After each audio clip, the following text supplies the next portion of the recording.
आज है हमारे संतोष कुमार द्वारा लिखित कहानी मैं तेरे प्यार में पागल का भाग 25। पिछले भाग में आपने पढ़ा कि रिद्धिमा ने प्रशांत को बता दिया कि वह उससे कितनी नफरत करती है, इसीलिए वह उससे दूरी बनाकर रखता है।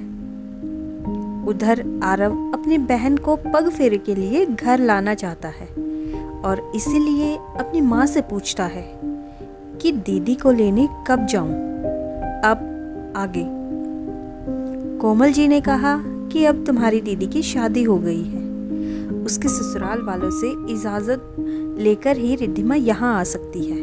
और कोमल जी भी मन ही मन बेटी से मिलने के लिए तड़प रही थी, पर पति की नाराज़गी की वजह से वे खुद से बोल नहीं रही थी। पर आरव ने खुद से पूछकर उनके लिए सब आसान कर दिया था। कोमल जी की बात सुनते ही आरव खुश होकर प्रशांत को फोन लगा देता है। आखिर उसे अपनी दीदी से मिलना जो था। फिर 4 दिन बाद उसे हॉस्टल भी तो वापस जाना था और प्रशांत के फोन उठाते ही आरव शुरू हो गया। हेलो जीजू, क्या मैं दीदी को लेने आ जाऊं? उनकी बहुत याद आ रही है। मम्मी भी दी को बहुत याद करती है। फिर 4 दिन बाद मैं हॉस्टल चला जाऊंगा ना? हाँ, मेरे प्यारे साले साहब, क्यों नहीं।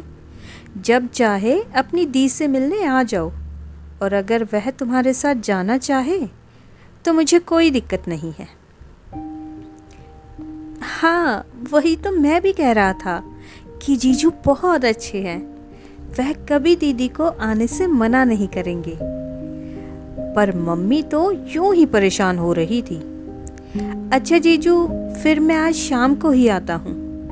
आप दीदी को मत बताना, वह मुझे अचानक से देखकर बहुत खुश हो जाएंगी। ओके साले साहब, आपका हुक्म सर आंखों पर। अब जब भी आपका दिल चाहे आ जाइए। फिर आज शाम को मिलते हैं आपसे। और शाम में रिद्धिमा दादी जी के कमरे में बैठी थी। हालांकि उन्होंने 2-3 बार कहा था कि प्रशांत तुम्हारा इंतजार कर रहा होगा, पर उसने बहाना बना दिया कि वह अपनी फाइलें देख रहे हैं, लगता है जरूरी काम है। मम्मी जी भी किट्टी पार्टी में गई है, इसीलिए मैं आपके पास आ गई दादी। फिर दादी जी भी अपने पुराने दिनों की बातें बताने लगी। जब वह दुल्हन बनी थी तब दादाजी गांव में रहते थे। उन दिनों घूंघट करने का रिवाज था, फिर कुएं से पानी भरना होता था। दादाजी ने बताया कि गांव में बहुत बड़ी हवेली है हमारी, कि तभी प्रशांत वहां आ गया और कहा, रिद्धिमा देखो तो कौन आया है तुमसे मिलने। और रिद्धिमा उठकर बाहर आई तो आरव को सामने देखकर बहुत खुश हुई। आरव ने बताया कि वह रिद्धिमा को अपने साथ ले जाने आया है, और यह सुनकर तो वह और भी ज्यादा खुश हो गई। उसने सोचा कि अब मम्मी पापा मुझसे नाराज नहीं है, और उसने खुशी से दादी जी से पूछा, दादी क्या मैं आरव के साथ जा आऊं? जरूर बेटा, जरूर जाओ, पर पहले अपने भाई की खातिरदारी भी तो करो, वो पहली बार तुम्हारे घर आया है। दादी जी की बात सुनकर वह झेप गई और मुस्कुराते हुए प्रशांत और आरव के लिए चाय नाश्ता लगवाने के लिए गई। फिर सबने साथ में नाश्ता किया। 2 घंटे बाद आरव जाने के लिए तैयार हो गया। रिद्धिमा ने एक बैग में अपने कपड़े भर लिए थे। इस समय प्रशांत की मम्मी भी किट्टी पार्टी से आ गई थी। उसने अपनी सासू माँ और दादी जी के पांव छुए और चलने के लिए तैयार हो गई। उसका मन कर रहा था कि वह जल्दी से जल्दी अपने मायके पहुंच जाए। अपनी बहन को लेने आरव ऑटो से आया था, इसलिए रिद्धिमा और आरव को घर छोड़ने प्रशांत खुद आया था।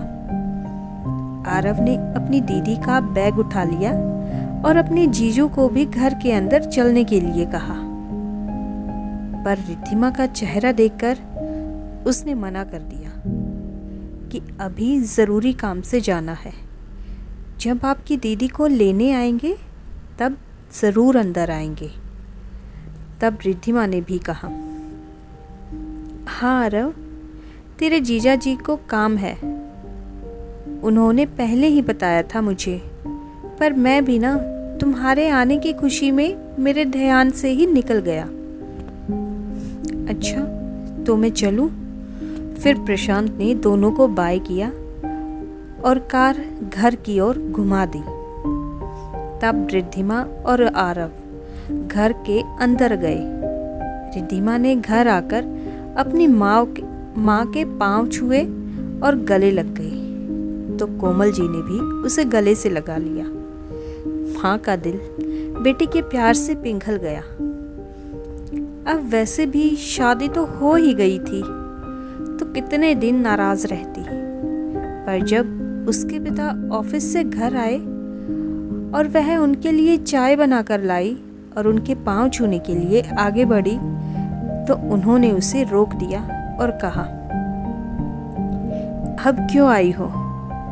जब अपनी मर्जी से शादी कर ही ली तो इतनी जल्दी क्या थी हमारे छोटे से घर में आने की? बड़े बंगले में रहने की ख्वाहिश इतनी जल्दी पूरी हो गई तेरी? बड़ी जल्दी मन भर गया तुम्हारा। फिर पत्नी की ओर मुड़कर कहा, अरे भाग्यवान, अब इतने बड़े लोगों से आपने चाय बनवा ली, कहीं बाद में शिकायत ना हो जाए। अब बस भी कीजिए ना, कितने दिन गुस्सा रहेंगे? अगर किसी को पता चला तो बेकार में बात बनाएंगे। इस पर सुरेंद्र जी ने कहा, ठीक है, मैं आपकी बात समझ गया, पर अपनी बेटी को अच्छी तरह समझा दीजिए, जब तक ये यहाँ रहे मेरे सामने ना आए। जी ठीक है, आप अभी शांत हो जाइए, मैं इसे समझा दूंगी। नहीं आएगी वो आपके सामने। और अपने पापा की बात सुनकर रिद्धिमा की आंखों में आंसू आ गए और वह अपने कमरे में चली गई और दरवाज़ा बंद करके रोने लगी। बाद में खाना खाने के लिए कोमल जी ने दरवाज़ा खटखटाया तो उसने दरवाज़ा खोल दिया, पर उसका बिल्कुल भी मन नहीं कर रहा था खाना खाने को। तब कोमल जी ने उसे समझाया, अपने पापा को थोड़ा सा वक्त दो बेटा, तुम जानती हो ना कि तुम्हारे पापा हमेशा से सिर उठाकर रहे हैं, पर तुम्हारी वजह से उनका अपने मोहल्ले वालों की नज़रों में सिर झुक गया। सब इतनी बातें बनाते हैं। चलो अब रोना बंद कर दो, तुम्हारे पापा ने खाना खा लिया है। अब तुम भी अपने आंसू साफ करो और खाना खा लो, मैं लेकर आता हूँ। जी मम्मी। और रिद्धिमा ने अपनी हथेली से रगड़कर अपने आंसू पोंछ दिए और हौले से मुस्कुरा दी। आगे की कहानी पढ़ेंगे आगे के अगले भाग में। तब तक के लिए धन्यवाद। दोस्तों, अगर आपको मेरी आज की वीडियो पसंद आई हो तो वीडियो को लाइक, शेयर और कमेंट ज़रूर कीजिए। और कहानी में आगे क्या होने वाला है? क्या रिद्धिमा का पापा रिद्धिमा को माफ़ कर पाएगा? क्या प्रशांत और रिद्धिमा का रिश्ता सुधर पाएगा? क्या होगा कहानी में आगे? जानने के लिए आप चैनल को सब्सक्राइब कीजिए। Thanks for watching and keep spotting.